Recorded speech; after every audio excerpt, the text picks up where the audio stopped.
مفتی سلمان اظہری صاحب کا بہت ہی پیارا بیان کو ضرور سنیں اور آخر تک ویڈیو کو ضرور دیکھیں۔ میڈیا پر جن کے 18 گھنٹے خرچہ کرتے رہو، پورن ویڈیو، ننگی تصویریں، پتہ نہیں کیا کیا اخلاق سوز چیزیں تمہارے سامنے لا کر دنیا نے رکھی کہ تم اسی میں مصروف رہو۔ اسی لیے میں کہتا ہوں میرے عزیزوں، انہیں ڈر ہے اس بات کا، موبائل مفت میں چاہے تو پکڑا دو ان کو، انٹرنیٹ مفت میں چاہے تو پکڑا دو، کہیں ایسا نہ ہو اس جوان کے ہاتھ میں خالد بن ولید کی سیرت آ جائے، کہیں اس جوان کے ہاتھ میں صلاح الدین ایوبی کی سیرت نہ آ جائے، کہیں یہ جوان ٹیپو سلطان کو پڑھنے نہ لگ جائے، کہیں یہ اورنگزیب کا نام سننے نہ لگ جائے۔ اسی لیے مار مار کر کے اس طرف سے چہرہ موڑ دیا گیا ہے۔ عزیزان گرامی وقار، وہ ہزار موڑے، میں انشاءاللہ یہ بات ضرور کہوں گا آپ کو، پھر میں کہتا ہوں میں نے تو مثال میں 4 نام لیے اور ایسے نام لیے ہیں کہ پتہ نہیں اورنگزیب کا نام لیتے ہیں تو لوگوں کو تکلیف ہونے لگتی، آج ہوتی ہے نا۔ مجھے سمجھ میں نہیں آتا اورنگزیب کیسے مارا تھا، اتنے سال تک درد کر رہا ہے، کیا کیا تھا تم نے، ابھی تک درد جا نہیں رہا ہے۔ میں آپ کو اس لیے بتا رہا ہوں اے نوجوانوں کہ کہاں تم چوہوں کی سیرت پڑھنے لگ گئے، تمہیں نبی پاک کے شیروں کی سیرت پڑھنی چاہیے۔ سبحان اللہ۔ جب آدمی بزدلوں کے پیچھے بھاگتا ہے تو بزدل ہوتا ہے۔ تم جو ہے سٹنٹ کرنے والے بالی ووڈ اور ہالی ووڈ کے پیچھے مت بھاگو، ان کی ریئل لائف کچھ نہیں ہے، وہ پردے میں جو دکھتا ہے حقیقت میں ہوتا نہیں۔ ہاں سٹنٹ کرنا اور ہے۔ رسول اللہ صلی اللہ علیہ وسلم کے ایک صحابی خالد بن ولید کی مثال لا کر دکھا تھا، 125 جنگوں میں شرکت کیا، ایک جنگ میں بھی شکست نہیں ہوئی۔ بے شک۔ ایک ہاتھ میں تلوار جو اٹھاتے تھے اس کا وزن 35 کلو کا تھا، دوسرے ہاتھ میں جو ڈھال پکڑتے تھے اس کا وزن 40 کلو کا تھا۔ ہاں یہ جوان ہوا کرتے ہیں، سٹنٹ مین نہیں ہے۔ وہ کون سی دولت تھی ان کے پاس، کون سی طاقت تھی جسے لے کر کے وہ میدانوں میں بے خود اتر جاتے تھے۔ عزیزان گرامی وقار، وہ چیز ایک بار تمہارے سینوں میں آ جائے، میں آج پوچھتا ہوں دل پر ہاتھ رکھ کر کے بتاؤ، اتنے دنوں سے جوان ہو گئے، بڑے ہو گئے، سمجھ آ گئی، عقل آ گئی، کیا کبھی کوئی رات ایسی آئی ہے تمہارے دل میں تڑپ پیدا ہو گئی ہو، بار بار حوق اٹھتی ہو؟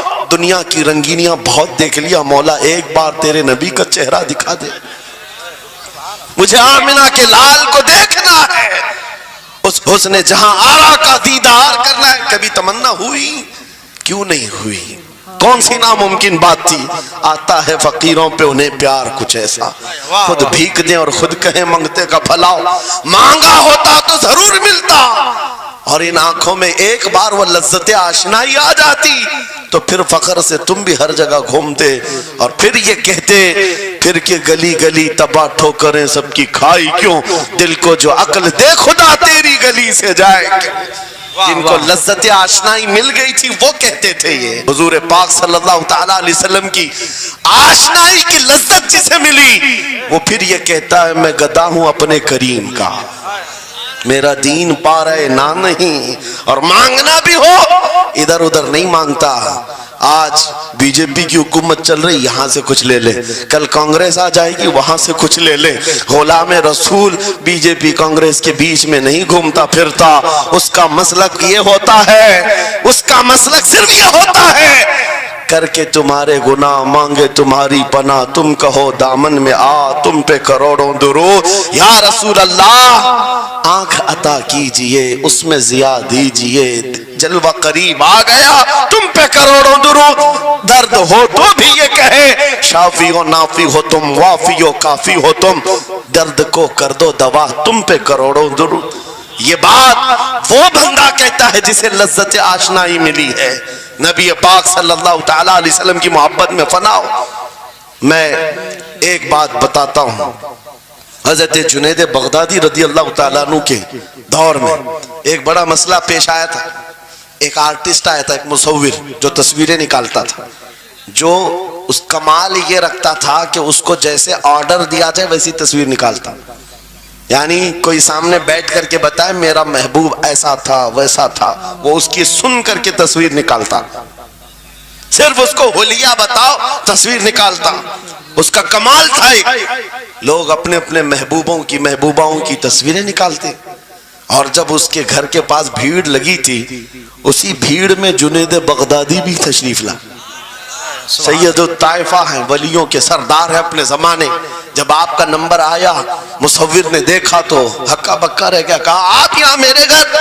کہا میں نے سنا ہے تو سن کر کے محبوبوں کی تصویریں کھینچتا ہے, میں بھی تصویر بنوانے آیا میرے محبوب اور میرے معشوق کی.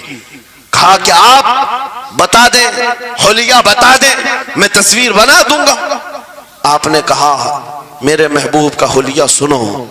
مکھ چند بدر شاشانی ہے, ماتھے چمکے لٹھ نورانی ہے, کالی زلف آنکھ مستانی ہے, مخمور اکھیں مد بھریاں.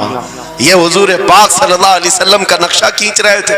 مصور نے کہا رکو, یہ تصویر میرے پاس پہلے سے رکھی ہے. کہا کہ تمہارے پاس پہلے سے لوگ آرڈر دیتے پھر بنواتے. کہا در حقیقت آپ جس سے محبت کرتے میں بھی اس سے محبت کرتا ہوں, لاؤ تصویر. وہ مصور اندر گیا اور پورا قرآن لا کر جنید بغدادی کے پاس رکھا. کہا کیا ہمارے محبوب کی اس سے بہتر تصویر ہو سکتی ہے؟ جب نبی پاک کا چہرہ دیکھنا ہو پڑھو والضحی واللیل اذا سجا. جب نبی پاک کی زلفیں پڑھنا ہو دیکھو رب تعالیٰ نے فرمایا واللیل اذا یغشا. ہاتھوں کے بارے میں فرمایا وما رمیت اذ رمیت ولکن اللہ رما. قدموں کے بارے میں فرمایا لا اقسم بہذا البلد. آنکھوں کے بارے میں فرمایا ما زاغ البصر وما طغى. سینے پاک کے بارے میں فرمایا الم نشرح لك صدرك. ان کے عطاؤں کے بارے میں فرمایا انا اعطیناک الکوثر. واہ بے شک. اس وقت میرے عزیزو حضرت جنید بغدادی نے قرآن اٹھایا. آج سے میں ایک بات یہ کہہ رہا ہوں, جس کے دل میں حضور کی محبت ہے وہ ہر جگہ اپنے نبی کے اپنے محبوب کے جلوے ہی دیکھتا. بے شک. عجب چیز ہے لذت آشنائی, کہ جس کے دل میں حضور کی وہ محبت آ جائے, جس کا سینہ دھڑکنے لگ جائے, اسے دنیا کی ہر شے میں اپنے محبوب کا جلوہ ہی نظر آئے. وہ قرآن پاک میں بھی وہی دیکھتا ہے. اور بغض دعوت ہو تو قرآن سے بھی برائیاں نکالنے کی کوشش کرتا ہے, قرآن سے بھی خرابیاں نکالنے کی کوشش کرتا ہے. ورنہ عشق کے جلوے ایسے ہیں جس کے سینے میں وہ رچ بس جائے. اعلیٰ حضرت امام اہل سنت فاضل بریلوی عاشق صادق, ایک گلاب کسی نے آپ کو تحفے میں پیش کیا. سب کو پیش کرتے ہیں لوگ, ہمیں بھی گلاب کے پھول ڈالے آپ نے, لیکن عاشق صادق کا حال یہ ہوتا ہے گلاب کو غور سے دیکھا اور کہا یہ گلاب صبح کھلتا ہے شام میں مرجھا جاتا ہے, میں اس گلاب سے محبت کرتا ہوں جو کبھی نہیں مرجھاتا. واہ واہ بہت خوب. کبھی نہیں مرجھاتا. پھر قلم اٹھایا اور لکھنا شروع کیا. سر تاب قدم ہے تن سلطان زمن پھول, لب پھول دہن پھول زقن پھول بدن پھول, واللہ جو مل جائے میرے گل کا پسینہ, مانگے نہ کبھی عطر نہ پھر چاہے دلہن پھول. کیا بات رضا اس چمنستان کرم کی, زہرا ہے کلی جس میں حسین و حسن پھول. پھول پھول پر پوری نعت لکھ دیا. تم نے ایک پھول کیا پیش کیا, ہم نے تو پھول میں حضور کے جلوے دیکھ لیے. جسے یہ مل گئی وہ محبوب کے جلووں میں زندگی گزارتا ہے. اسے ہر جگہ اپنے نبی کی سنت اپنے نبی کی شریعت محبوب ہوتی ہے, پیاری ہوتی ہے. اے نوجوانوں, میرا آخری میسج یہ تقریر کا سن لو.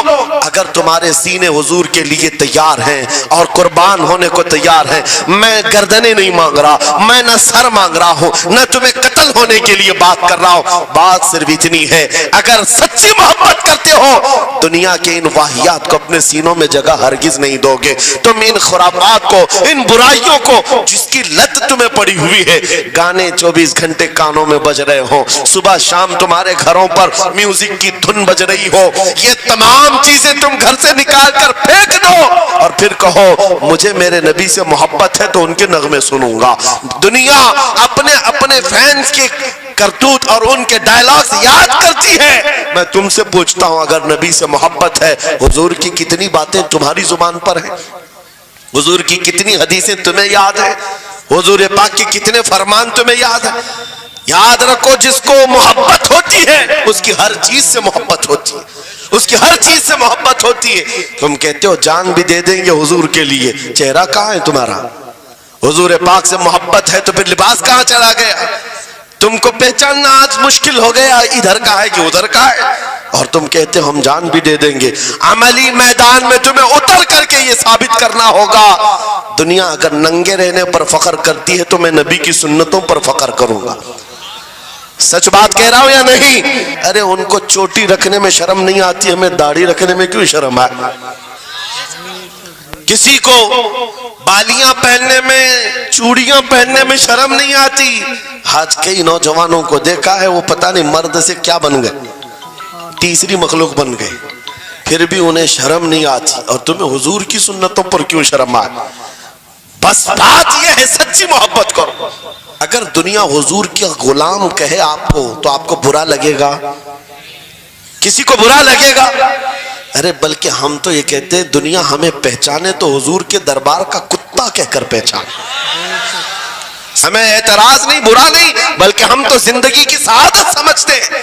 اگر تمہیں برا نہیں لگتا حضور کی غلامی پر، اور کوئی غلام رسول کہہ کر پکارے برا نہیں لگتا، آ جاؤ کھل کر کے غلامی کرو، کھل کر غلامی کرو۔ آؤ حضور پاک صلی اللہ تعالیٰ علیہ وسلم کے ان بتائے ہوئے خطوط اور راستوں پر چلتے ہیں، ہم پھر اسی راستے سے اپنا کھویا ہوا وقار حاصل کر سکتے، اپنی کھوئی ہوئی عزت حاصل کر سکتے۔ تھوڑی سی بات رہ گئی۔ امام اعظم ابو حنیفہ رحمۃ اللہ علیہ کے پاس کوئی شخص آیا اور کہا کہ سنا ہے مومن صادق، سچا مومن عاشق رسول جب دنیا سے جاتا ہے اس کی روح نکالنے کا طریقہ الگ ہوتا ہے، اور ایک بدبخت گنہگار یا کافر و مشرک کی روح نکالنے کا درد الگ ہوتا ہے۔ روح نکالنے کا فرشتہ ایک ہے، دونوں کی تکلیف الگ کیوں ہے؟ آپ کو شارٹ کٹ جواب دیا گیا۔ امام نے کہا جا سورہ یوسف پڑھ لے، تجھے سمجھ میں آ جائے۔ وہ بندہ گیا سورہ یوسف پڑھا، کہا اس میں تو موت کا کہیں ذکر نہیں، کیسے نکالی جاتی؟ کہا پھر پڑھ کے آ، پھر پڑھ کے آیا، کہا اس میں کہیں ذکر نہیں۔ کہا کیا پڑھ کے آیا؟ اس میں تو یوسف و زلیخا کا قصہ ہے، حضرت یوسف علیہ السلام کا پورا واقعہ ہے۔ کہا کیا یہ واقعہ تو نے پڑھا کہ زلیخا یوسف علیہ السلام پر ایسی فریفتہ ہو گئی، محبت میں فدا ہو گئی کہ ایک دن سارے شہر کی عورتوں کو دعوت پر بلایا اور سب کے ہاتھوں میں لیمو دیا اور چاقو دیا۔ یہ سب کے ہاتھوں میں لیمو اور چاقو یہ قرآن پاک میں موجود ہے۔ یوسف علیہ السلام کو ہال میں بلایا گیا، عورتیں جیسے دیکھنے لگی، زلیخا نے کہا یہ لیمو کاٹ دو، عورتوں کے ہاتھوں سے لیمو گر گیا، چاقو سے چاروں انگلیاں کٹ گئی، انگلیاں کٹ گئی، عورتوں کو احساس ہی نہیں ہوا۔ عورت تو چھوٹے سے زخم پر چیختی ہے اور چھٹپٹاتی ہے، ارے 4 انگلیاں کٹ جائیں، خاموش بیٹھنے والی ہے کوئی عورت؟ لیکن کیسے خاموش بیٹھی رہی؟ قرآن بھی کہتا ہے کہ انہوں نے اپنے انگلیوں کو کاٹ لیا۔ حسن یوسف پہ کٹی مصر میں انگشت زنا، عورتوں کی انگلیاں کٹ گئی۔ امام نے پوچھا کیا تو نے یہ واقعہ پڑھا قرآن میں؟ کہا یہ تو پڑھا ہے۔ کہا نادان ہم یہی تو بتانا چاہتے ہیں، عورتوں کو درد کیوں نہیں ہوا؟ حسن یوسف دیکھنے میں مصروف تھی، یوسف کا حسن دیکھ رہی تھی، انگلیاں کٹ گئی، پتہ نہیں چلا۔ اور ایک مومن صادق عاشق رسول جب دنیا سے جانے والا ہوتا ہے، اس کی موت کا وقت آتا ہے، سرانے کے پاس محبوب خدا تاجدار مدینہ تشریف لاتے ہیں۔ عاشق صادق اپنے رسول کے جلوے دیکھنے میں مصروف ہوتا ہے، ادھر ملک الموت روح نکالتے ہیں، وہ جلوے دیکھنے میں ایسا موت ہوتا ہے کب روح نکلی اسے خبر ہی نہیں ہوتی۔ تو کہا ہے اقبال نے تو عالم سے کرتی ہے بیگانہ دل کو، عجب چیز ہے لذت آشنائی۔ یہ کہتا ہوں وہ چیز اگر آ گئی موت سے بھی ڈر نہیں لگتا، روح نکلنے سے بھی ڈر نہیں لگتا، کیونکہ جو پاس میں دولت ہے وہ لذت آشنائی ایسی لذت ہے جس کو پانے کے بعد اچھے اچھوں کو ہم نے دیکھا وہ پھندوں پر بھی جھول گئے ہیں، پھانسیوں پر بھی چلے گئے ہیں۔ مراد آباد کے کفایت علی کافی رحمت اللہ تعالیٰ علیہ کو کون نہیں جانتا؟ انگریزوں نے گرفتار کر کے 7 دن تک ان کے جسم پر گرم استری پھیرا تھا، جب چمڑی جل جاتی تھی